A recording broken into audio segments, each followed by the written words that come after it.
In today's video, I'm going to teach you how to reset Gmail password if you forgot it. If you've misplaced your password, take a breath. There's a clear path to try and get back in. Start by heading to the official Google sign-in page. Type in the email address for the account you want to access, then click Next. On the password screen, look for the Forgot Password link and click it. This is the gateway to Google's recovery flow, and it's designed to walk you through verifying that you're the rightful owner of the account. At this point, Google may ask you to enter the last password you remember using with that account. If something comes to mind, go ahead and enter it. Even if it isn't exact, a close guess can sometimes help confirm your identity. If nothing rings a bell, don't worry. Click the Try Another Way button. That tells Google you can't provide an old password and you'd like to move to a different verification method. If you previously set up recovery options, like a backup email address or a phone number, you'll see them presented as choices on the screen. Select the option you prefer and follow the prompts.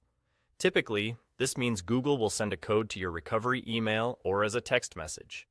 Using that code is simply a way to prove the account belongs to you, so enter it carefully when prompted and continue through the instructions shown on your device.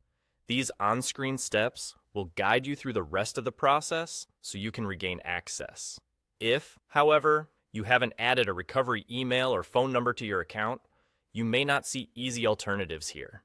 In situations like that, account recovery can be difficult because there isn't enough information available to confirm your identity automatically. The process may stop at this stage if Google can't verify ownership based on the options tied to your account. A few quick tips as you go. Make sure you're on the real Google sign-in page before entering anything and only use the links and prompts you see there. Keep an eye on your inbox or messages for verification codes, and enter them exactly as they appear. If a code expires, just request a new one from the same screen. That's the overall flow. Start on the sign-in page, click Forgot Password, try an old password if you remember one, use Try Another Way if you don't, and then proceed with any recovery email or phone number options that are available to you.